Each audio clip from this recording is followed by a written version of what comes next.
It is my pleasure to introduce here the keynote lecture of Florian Bieber, and this pleasure is in part due to the fact that Professor Bieber is so well known that he hardly requires an introduction at all. He is a professor in Southeast European Studies and director of the reputed Center for Southeast European Studies in Graz. He's also a visiting professor at the Nationalism Studies program at Central European University, and he has taught at the University of Kent, Cornell University, the University of Bologna, and the University of Sarajevo.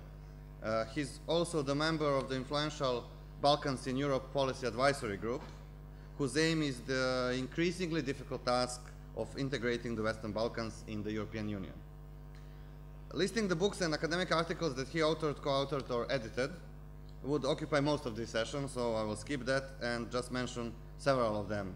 Reconstructing Multi-Ethnic Societies, the Case of Bosnia and Herzegovina, Montenegro in Transition, Problems of Statehood and Identity, Understanding the War in Kosovo, Debating the End of Yugoslavia, and the Revolutions That Did Not Happen in Yugoslavia in 1989. So as you can see, he's somewhat more annoying than other international scholars, as he persistently messes up with the entire region of the former Yugoslavia. Professor Bieber is also the editor of the Contemporary Southeastern Europe Journal and of the book series Southeast European Studies, published by Routledge, recently by Ashgate.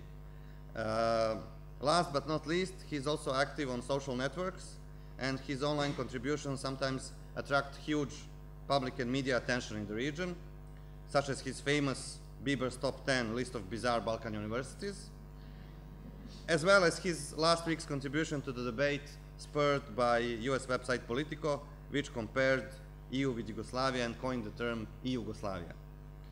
His today's lecture is entitled After Ethnicity, Persistence of and Challenges to the Ethnicity Paradigm in the Balkans. So Florian, please take the floor and give us your best shot. Thanks.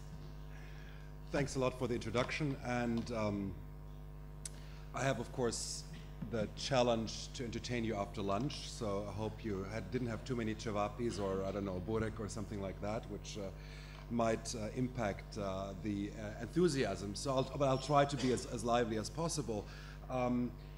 My topic is really about after ethnicity, and it's based on, this is kind of the preface to what I'll talk about.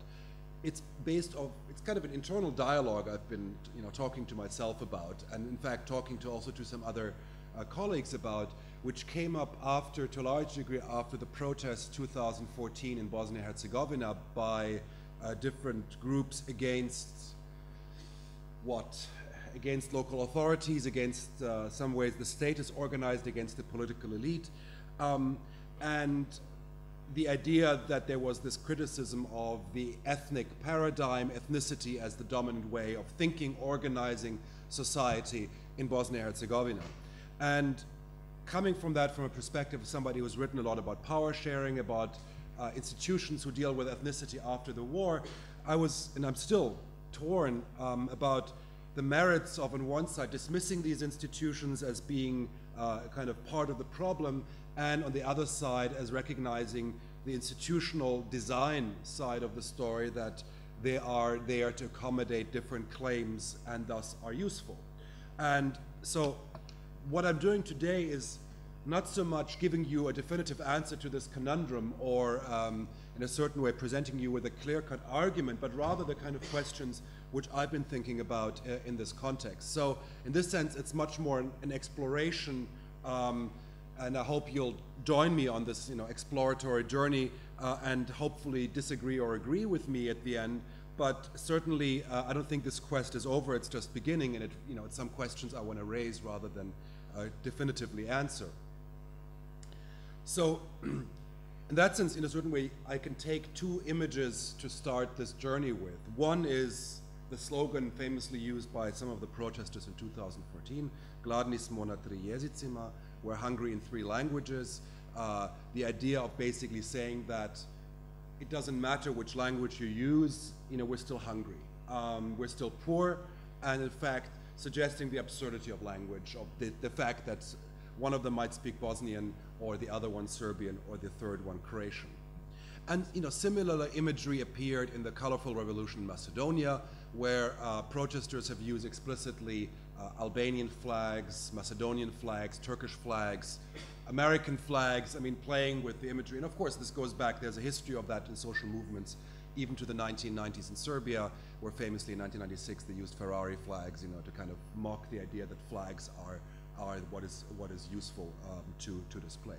So it's kind of saying we're beyond this. We're beyond ethnicity. We care about poverty or political exploitation, corruption, and that. Now I'll take you to a very different place. I just a few days ago visited two villages. One is called Islam Grčki and one is called Islam Latinski. They're two small villages in the hinterland of Zadar, who used to be one village called Islam, and then it was divided several hundred years ago into Islam Grčki and Islam Latinski, which of course, as you all might be confused by the name, is quite understandable. And they happen to be one of the last Ottoman villages in the Ottoman realm at the greatest expense of the Ottoman Empire.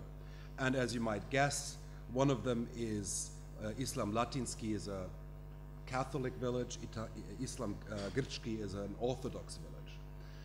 Now, if you drive to those villages, there's not much left to remind you of the old days before Ottoman period and so on, but there are two fairly typical villages.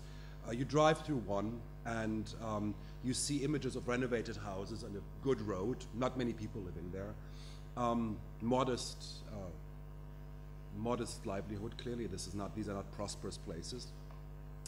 And then you see the street sign saying you're leaving Islam Latinski, you're entering Islam Grčki, and all of a sudden the road has big puddles. I was driving there through the rain, so the water was splashing up, and most of the houses were destroyed. A few were there, still standing, and the sign says taken. This was of course taken by those who were promised this as a reward, and thus didn't destroy them. And others had certain symbols, which I don't want to go into, but you can imagine. But there was basically nobody there. There was nobody living in this village. There were a few houses which were renovated, but they were clearly not inhabited. They were renovated but not inhabited. Now, I'm not telling you the story to say that this is a particularly Croatian situation. You can find villages and places like this in Bosnia and Herzegovina, in Serbia, in Kosovo, everywhere in the region.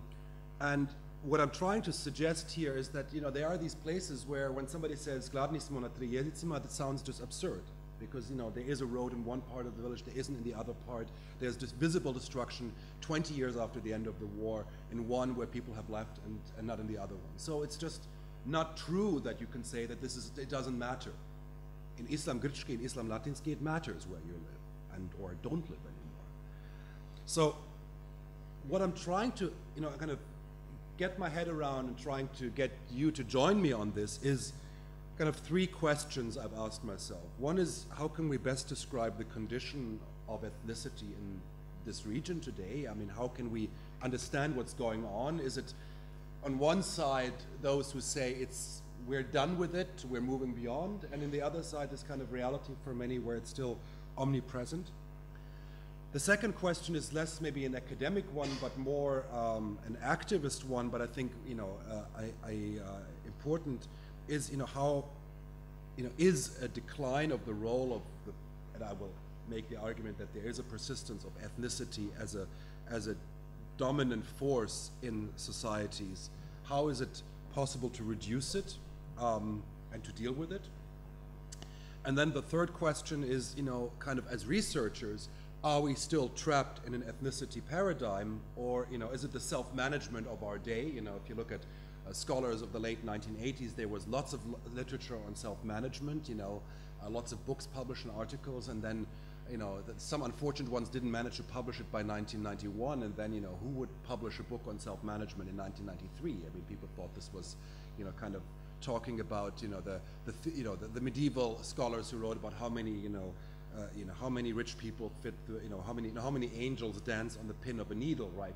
These were the kind of debates which seemed rather esoteric at that point. So is what we're talking about one day where people will say, well, these scholars talk about ethnicity and nationalism, and in fact they're just counting the number of angels on top of a pin, and this is absurd. So I started thinking about this topic, trying to in a certain way escape the risk of often looking at this part of the world as unique or detached from the rest of the world, and looking at literature in America, because there's been, of course, over the last 2 decades in America, a lively debate about the post-ethnic or post-racial America, and try to see whether that literature makes sense when we take it to this part of the world. Now, of course, I'm very much aware of the differences, so I'm not reading it as a one-on-one possibility to compare, but more as an inspiration.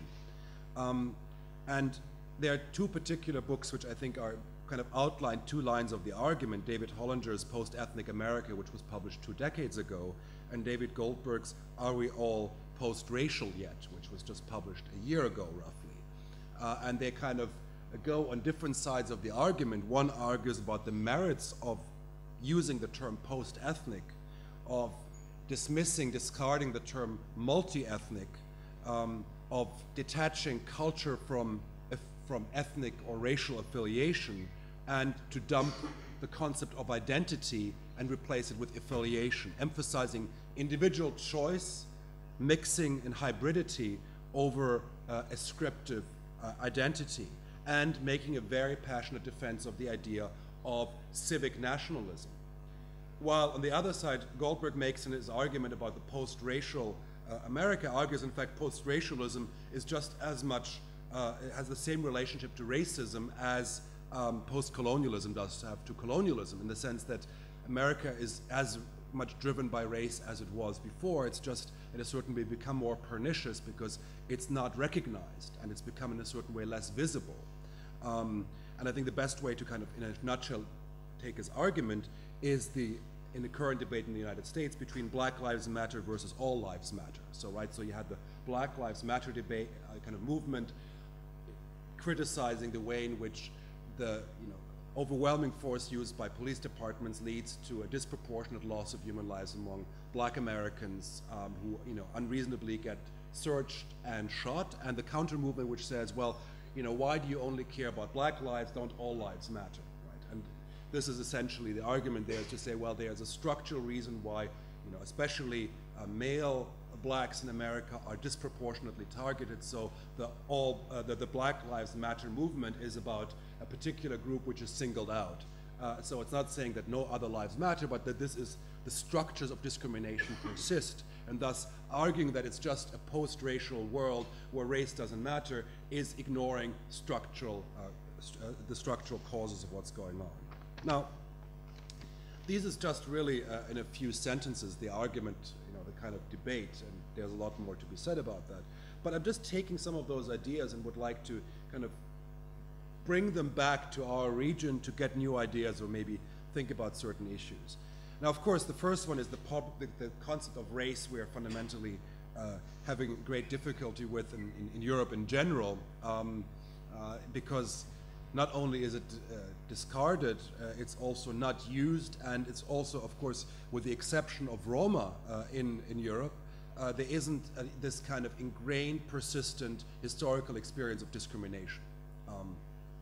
But one important argument made in these debates in America is that the idea of multiculturalism and the debates in the past have often covered over the fact that the main line of discrimination was against Black Americans, not against Asian Americans or other groups in America.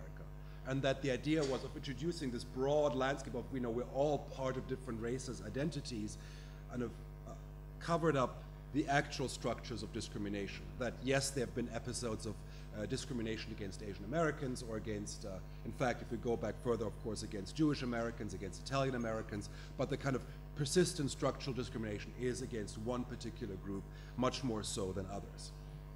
So there are a couple of points to take there. One is the question of civic nationalism, what Hollinger argues is that this is the remedy to the persistence of ethnicity and race. So that's a question I will put out. It's like, what about a nationalism based on statehood with certain values and not based on inherited primordial communities? The second one is about the double claim making, right? So a lot of these debates revolve around the question, is identity an intrinsic value which the state should protect and cherish? Or is it about the fact that there has been systemic discrimination, so the state intervention is about remedying discrimination? And these are two fundamentally different questions. It's one thing, let's say affirmative action, it can be justified as remedying past discrimination. So it's not about having a particular value associated with a particular group or the identity it represents, but merely with the idea that one has the obligation to undo past discrimination.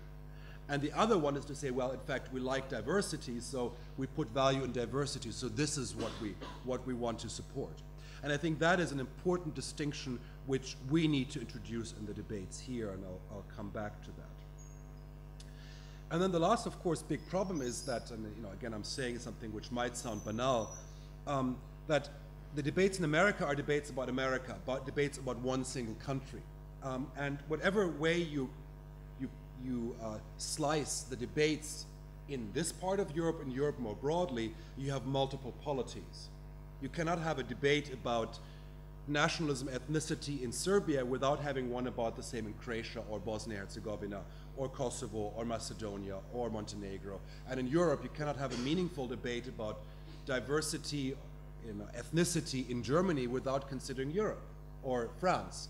So in that sense, we can take it as an advantage or a disadvantage, but we have a structurally different starting point because there are transnational debates, which I wouldn't downplay in the case of the United States. Of course, diasporic communities have links to other countries, but the debates are state-centered, while we are talking about multiple state cross-border debates. And you get it both for good and for bad, but I mean, you get the argument, well, why should I treat my Croats better if you don't treat our Serbs better? And and the same, of course, in the context of this project of looking at Serb-Kosovo-Albanian relations, where the debate from all of us who've participated often get the response, well, why should I treat our Albanians better if you don't treat your Serbs better? I mean, again, it's seen as a transnational debate, not as a national debate, and this is something we have to just acknowledge. So I will look at, in my talk, I would like to look at 5 aspects. One is what I would call moving beyond the ethnic nation. The second one is called mixing and hybridization. The third, appropriation and thoughtfulness. The fourth, the flaws of a hyper-ethnic Balkans. And then finally, are we post-ethnic yet? So the first question comes from the point I mentioned earlier about, is there a civic national identity possible in this part of Europe? And again, if in the American debates there's been this argument made that a trans-ethnic, trans-racial identity is possible so that you can have a civic identity which holds together the country, is this a relevant debate for here? Now, I would say first let's look at the alternatives. The first one is, of course, cosmopolitanism, right? There where not just ethnicity and race don't matter, but also citizenship don't matter. And I think we can make an argument that this might have some currency in an environment like ours in this room, but it's not necessarily one which is able to replace bonds which people consider to be important otherwise. What about Europeanness, right? This is in a certain way, we are talking about Europe as a project, which was not just an institutional project, but also one of identity, right? And if you look at, kind of bottom-up measures, you have Eurobarometer always ask citizens whether or not they identify also as Europeans. And I myself, as somebody who would, in a survey like that, always declare himself to be European, feel like I'm on the road to suffer the same fate as the Yugoslavs did in Yugoslavia, of being a significant but not large enough self-identified group, which is being squeezed out, and which is being also identified in the same way in which Yugoslavs were identified as either ideologically driven or these pesky children of parents who happen to belong to different ethnic groups. And didn't disregard that, or they were party members, right? These were these are kind of the arguments given. And I feel like sometimes Europeans are put in the same, or are starting to be identified in the same way. Those who say that their primary identity is Europeanness, not Luxembourgish, German, whatever, Malteseness. And this is, of course, the paradox is that just as, I don't want to dwell on that parallel too much longer, but the European Union never promoted European identity. It's a certain way, it's a byproduct of European Union, but it's not so much its deliberate strategic goal.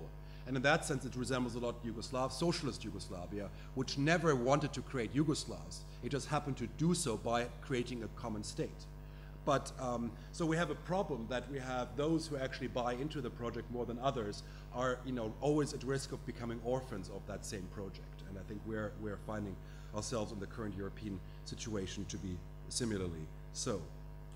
So I don't think Europeanness is able or has been able to create this kind of generate this kind of sense of belonging to a political project which can provide for a viable, sustainable alternative to an ethnic belonging in this part of Europe.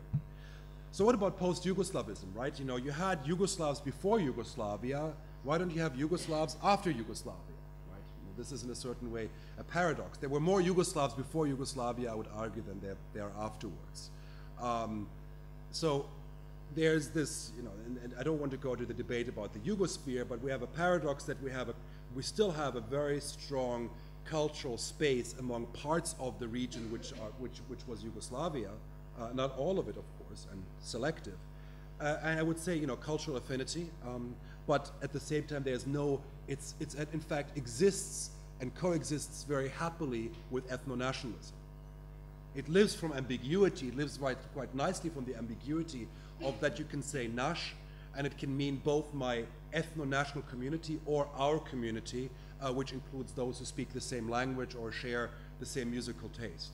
But in a certain way, it's rather coexisting than challenging ethno-nationalism, I would argue. So can the states of the post-Yugoslav sphere be transformed into civic, non-ethnic, i.e. not defining their membership by descent? This is a question. Now, Croatian President Kolinda Grabar-Kitarović thought she could make this transformation with a linguistic gesture of saying that she was talking to all Croats. And when she was reminded that she forgot minorities or citizens, she said, no, in fact, they all are included of my understanding of Croats, right? So she, in a certain way, tried to, in a certain way, magically make a civic nation appear. Now, of course, this little trick didn't work very well because the Serb minority felt that they were ignored, and of course, quite plausibly so, because there are no other vestiges of a civic nation being employed. So just if you rhetorically claim, that everybody in Serbia is a Serb tomorrow, or everybody in Macedonia is Macedonian tomorrow, this is not a very helpful tool because it will not work, because everything else around it is still permeated by ethno-nationalist symbols, ideas, and so on. So that transformation, at least, is not easily possible. The only two countries, in fact, where it was or could have been possible is Montenegro and maybe Bosnia, for the very simple reason that, at least for a long period of time, I mean, you could add Kosovo to that, but I think that's even more difficult. But the problem, of course, is that even the name makes it very hard to say, how do you linguistically say I'm Serbian without saying I'm ethnically Serb, right? I mean, you can have, of course, there are the linguistic twists of saying Srbijanski i Srpski, for example, which is used in some cases. I haven't heard this for the case of Croatian. I don't know if you could. Hrvatanski you cannot say, so it's not, so you cannot, so linguistically it's even quite difficult in most cases to make a distinction between ethnic and citizenship. And of course, you have a lot of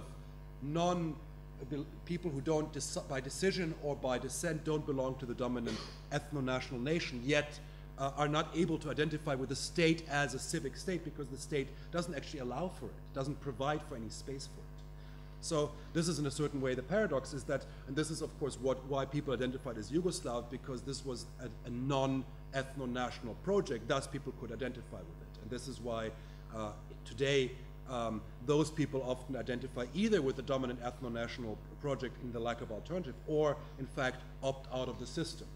So you find in places, and I've looked at that in censuses in places which had a large number of Yugoslavs in the 80s and 90s, a large number of people who refused to declare their national identity in subsequent censuses, because they cannot be Yugoslavs anymore, but they also don't want to be Montenegrins or Serbs or Croats. So they're just out there without anything. They cannot be Europeans because it's not strong enough, it's not an identity yet. They cannot be easy cosmopolitans, or at least not enough to actually clearly identify themselves with it. But they cannot be Serbs or Montenegrins or whatever else either. So there's a certain void there. And of course, this void is also reflected by the weakness of the ability to kind of convince people. So the biggest project to convince people to identify with a state was in Bosnia, right? So in Bosnia there was a campaign to convince people that they should declare themselves in the census as Bosnians rather than as Bosniak Serbs or Croats.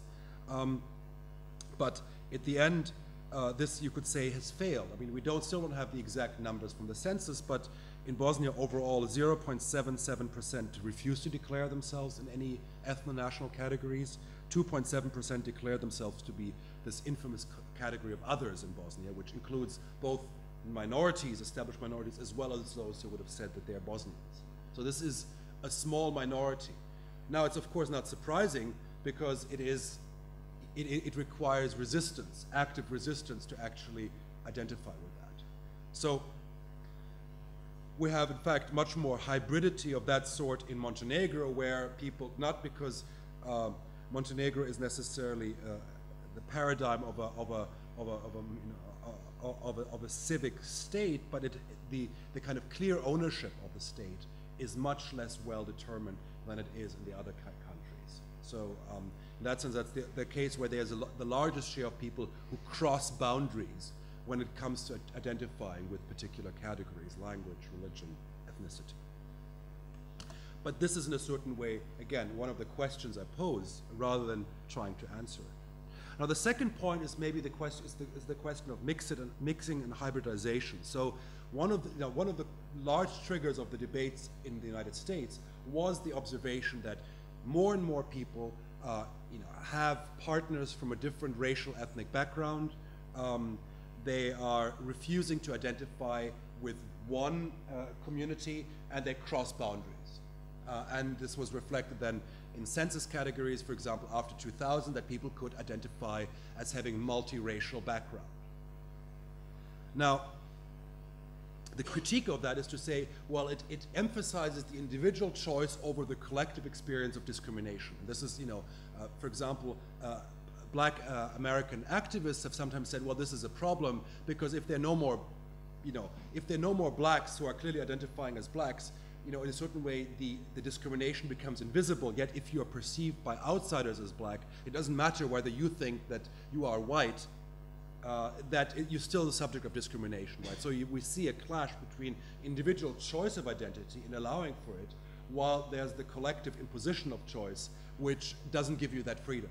And how do you deal with this fundamental tension between, on one side, not forcing people to say, you have to identify with one group because this is the only way to eliminate discrimination, while at the same time not pretending that that discrimination doesn't exist, right? So this is the paradox of the one-drop rule, right? Historically, in the past, in the United States, the one-drop rule meant that if you had, an ancestor who was black, you were black as well. And this was a tool of racism, but it became a tool of anti-racism, saying, well, if people like that are identified as black, we need to undo racism by, in a certain way, accepting this logic.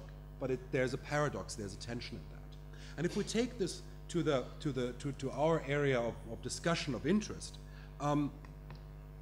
we have some of the similar questions. The first one is, of course, that we have very little space for mixing and hybridization in identity categories. You cannot be Serbo-Albanian in any meaningful way as an identity. I mean, individuals are, but there's no space for it, right? Or Serbo-Croat, as an identity. Hybridization is not a possibility in census forms, in public discourse, in the public space, right? So even if you don't want to be a Yugoslav or any other unified category of identity, there's no space of hybridity in this.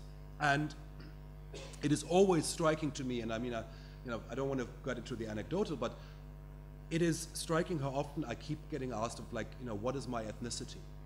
And it's this question I get asked in Belgrade, in Sarajevo, and not in Luxembourg or in Graz. People ask me, I say, I'm from Luxembourg. Yeah, but what are you ethnically? Right? There has to be a single answer which tells you what you are. And this is, you know, I think this is part of this. And if I would say I'm two things, I mean, you know, that would create a lot of confusion, because you can't be two things, right? And it's usually, you know, defined by patriarchal, you know, patrilinear signs. And so the question which arises from that is the question of switching, right? So can you switch identity? Can we, you know, and there's a paradox here, is that on one side it's the ultimate, you know, ultimate choice. So it's the ultimate liberal, you know, instrument of personal self-determination. And yet, in the public discourse, the only visible switching occurs for strategic political context. So the kind of mash-up nationalism occurs when, you know, for example, in Macedonia, 6-7 years ago, a deputy from the nationalist Vomoro party declared herself to be a Vlach all of a sudden, which you could see as a wonderful sign of personal self-determination as a member of a minority, but it was strategic to become member of the Committee for Inter-Ethnic Relations to undermine the Albanian size of the Albanian community within that. And thus also in many local communities in Bosnia and Herzegovina, those people who switch their identity the most are usually politicians who switch from being Serbian to discovering that they're Montenegrin, or who are Bosniaks who discover that they're Bosnian, or Croats who discover they're Catholic as identity, as to fill the quota seats reserved for minorities. So you get the strategic use of becoming a minority without any of the benefits of actually challenging the identity categories. So it's seen as a pure, instrumental, and thus insincere, and thus not a genuine approach. And it's actually been criticized, including by, you know, how do we deal as liberal scholars with it? Do we endorse it because we say that's part of the liberal choice, that's the price we pay, that people make these choices for strategic reasons? You know, we cannot, so what if they do it because they want to get elected, right?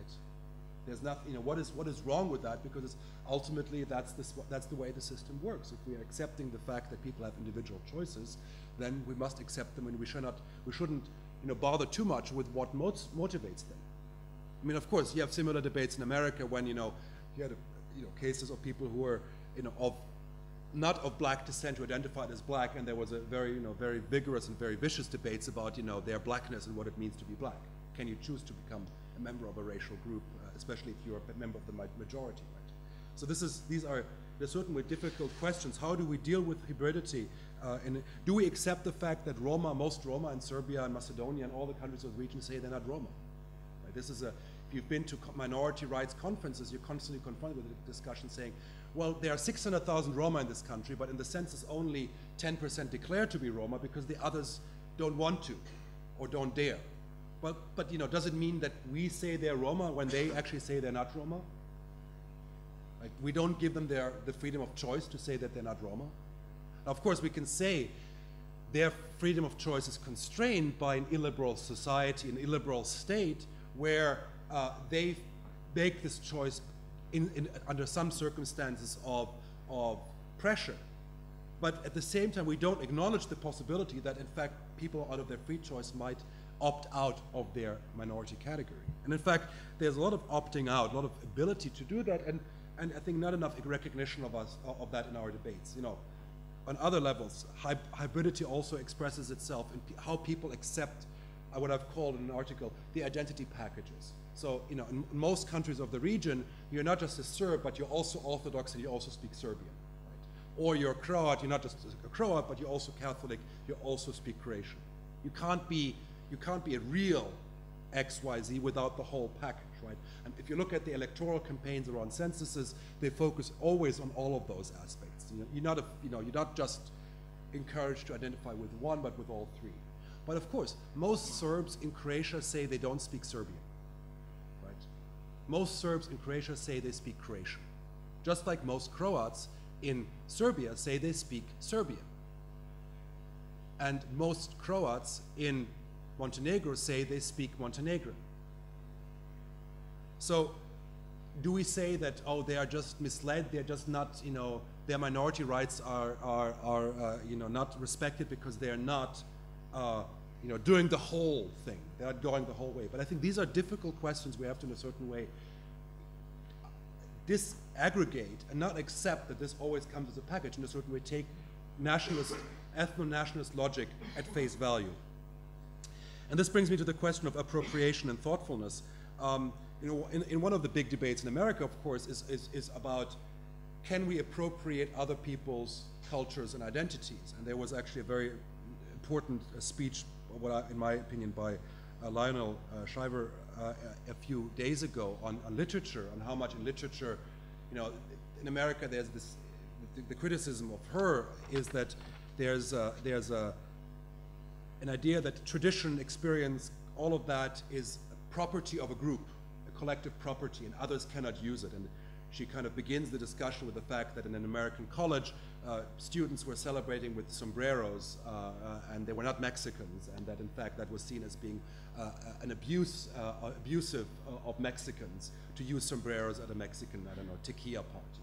And they were in the end punished by the college for, in a certain way, being disrespectful towards that other culture. And her argument is to say, well, you know, is it actually not? I mean, it's unacceptable that we ban the appropriation of other people's identities, even if it's not in a, you know, very thoughtful way. I'm sure they didn't try to understand what it's like to be a Mexican illegal immigrant in America by wearing sombreros, but that this kind of a counter-reaction to ban appropriation by others, to say this is our ownership. You cannot take our identity away from us by impersonating it. In fact, destroys, of course, the whole premise of literature. But I think it's even more important. It creates challenges otherwise. But I think this is where we need to ask questions again. We have it on one side, the appropriation of Roma culture and music, right? This is in a certain way would be the Balkan example, the Tsiganizacja, of the most popular export of the Balkans is Balkan parties, right? If you go to Western European universities, they are Balkan parties, but in fact, most of the music is Roma music, right? They're only acceptable if they're, if they're devoid of too many Romas who are still associated with all the negative stereotypes and all of that. So Carol Silverman has written wonderful about how, Chantal, a German guy called Stefan Hantel, who takes this kind of a self-orientalizing name of Chantal, talks about Tsiganizacja, but in a certain way, a German performing Balkan music, which is Roma music, right? So this is this appropriation. But of course, the response shouldn't be, this should not be done. This should be stigmatized, but rather we should, in a certain way, think about it, how this works. And also, it's of course often a reflection of power relations, but also it is to be found in the debates in Kosovo, where we had these debates, is cultural heritage non-ethnic or is it ethnic, right? So we had these debates which were, that a lot of the Serbian Orthodox cultural heritage in Kosovo was identified to be exclusively the cultural heritage of the Serbian Orthodox Church, which you can argue is a legitimate point to be made. The counter-argument made was that, in fact, well, it is, but it's also universal, right? I mean, this is the idea of, UNESCO World Heritage, is the argument that it's not a Croatian or Serbian or Albanian heritage, but it's universal heritage.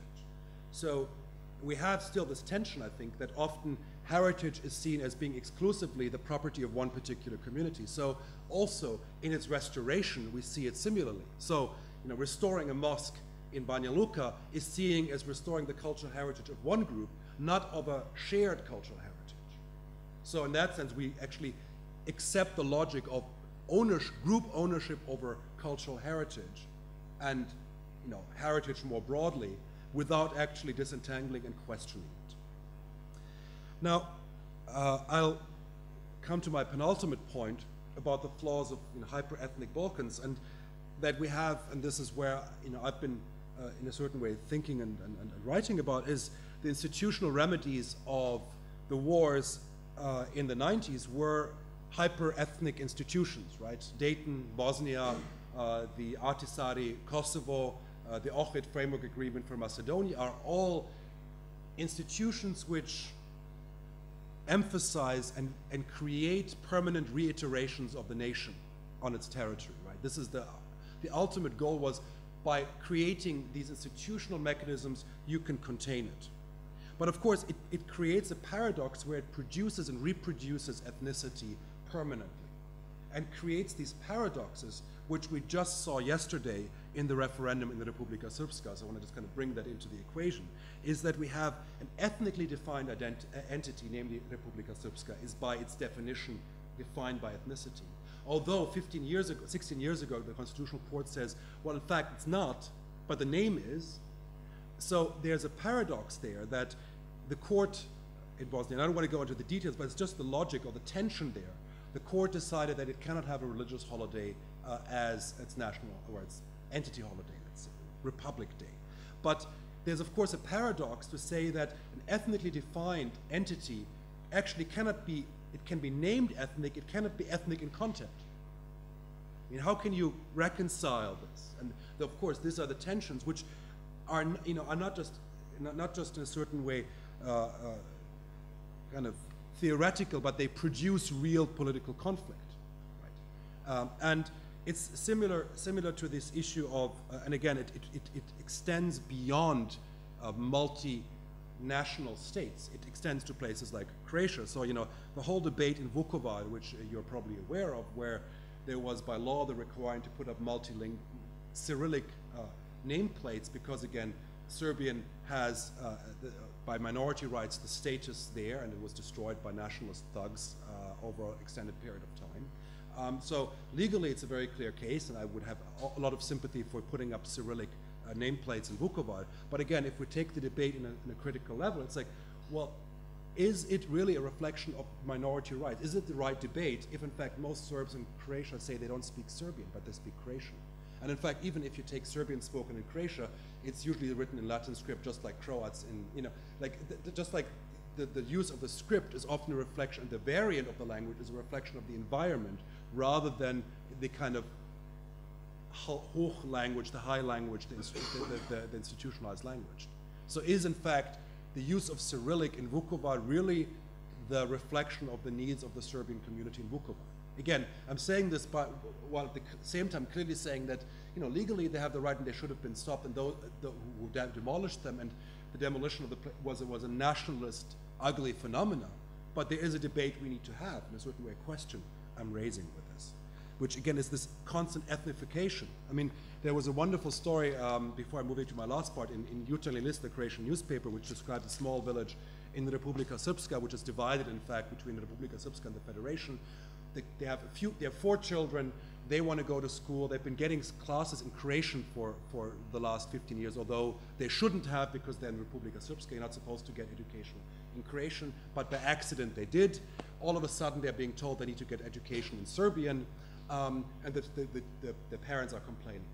Looks like a classical story of discrimination.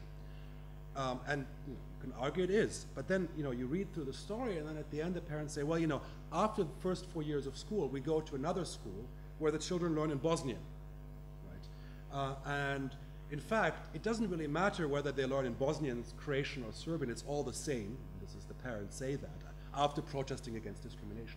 But most of them want to continue studying in Croatia, so they should have in their diploma written that they learn Croatian, because they'll get difficulties if it says that they learn Serbian. Right? So the problem is they're not, as the speakers of the 3 languages, is not the mutual lack of intelligence or the differences between the languages, especially if we're talking about a village in Bosnia. I'm sure that the Croatian spoken by the teacher and the Bosnian and the Serbian spoken by the teacher are probably not all that different, but it's of course the longer consequences of that. So this is where we need to, I think about a lot more.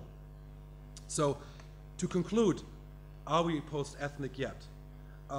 Well, it can be at best aspirational. It certainly cannot describe reality. And I think you can pick up any daily newspaper in the region at the moment and read the pages and hardly make a claim that ethnicity does not matter. This is, I think, it permeates, I think, to a degree, reporting public discourse of politicians in a way which it hasn't for 15 years. So in that sense, I would say it's actually gotten worse. But can we actually be post-ethnic or have to be anti-ethnic, right? So this is what Goldberg says, you cannot be post-racial. That's just, it's descriptive and it's denying the potency of racism. And I would argue similarly that maybe we should ask ourselves the question, can we just be post-ethnic? As some of the protests try to be, saying we just ignore ethnicity, it's no longer relevant, or actually does there have to be an active engagement and challenge to ethnicity as the dominant form of identification?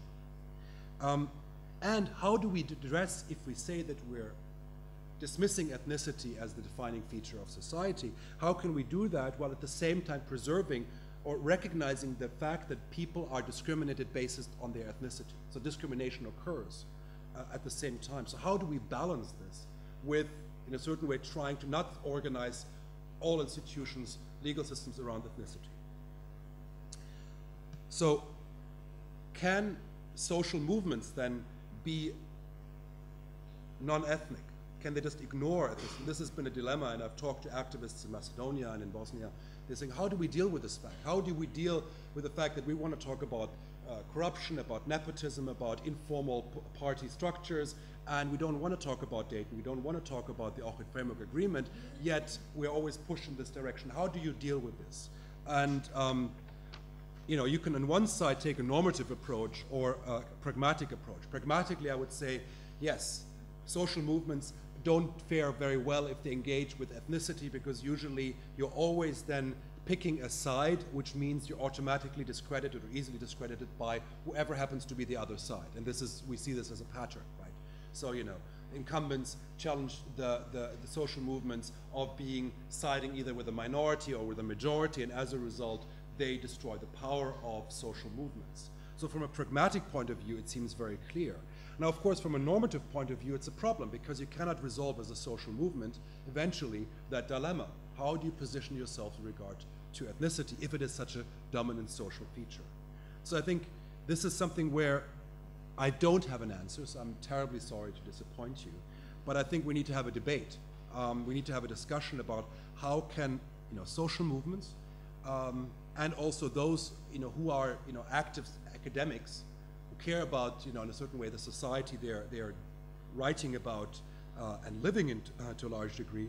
How do we deal with this? And this is in many ways a dilemma which I find in my own, in my own writing, my own thinking about this. And so we are in a certain way. This is my conclusion. Are we the best ethnic entrepreneurs around by constantly writing about ethnicity? Right? You can accuse us of being and sometimes people jokingly say, well, we're profiting from the misery of many. That there's more ethnic tensions. Great, there's more stuff to research and to write about. And of course, there is a question. There is, do we perpetuate phenomena by writing about it? Of course, this might be a grandiose exaggeration of one's own influence and power, and so from that point of view, I would say probably not. They all don't need that. So on a very different scale, when I wrote a while ago about the Balkan Prince and about how Balkan authoritarian leaders use certain tools to stay in power, somebody says, well, don't you don't you give them tools? And I said, well, they all know it already. I mean, they really know better than I do how it works. So I think we shouldn't overestimate our power as scholars. But I think we need to, in a certain way, think about the research paradigms. And I often notice that there seems to be kind of, there are generational switches of paradigms often of researchers on a particular topic or region. That I found people who before me wrote about the Balkans often focused on socialist Yugoslavia. They were socialized and thought about this primarily. People like myself who started writing about this part of the world during the disintegration process, of course, are obsessed with this aspect. This is what brought us here in some ways. And I realize that scholars who are younger than me write about other phenomena because they are socialized or they began their scholarship in a different environment, which I think these are all legitimate in a certain way fields, also legitimate reasons. And I think we need to, in a certain way, bring it out and discuss it. And it also means that we shouldn't discuss the current, in a certain way, what I would call persistence or the fact that we're not there yet when it comes to that phenomena as just a continuation of the 1990s, but a new iteration of it, a new form of it. But I think the answer cannot be to say, well, let's just write about social movement, let's just write about poverty and ignore the fact that ethno-nationalism is, in my mind, a persistent force, and that we have not even properly found the language to answer it or address it. So we have to talk about that, but again, not in a certain way, reflect critically on our own role. So I hope I've frustrated you enough in the sense that I haven't given you many answers, but maybe I raised a few interesting questions. Thank you.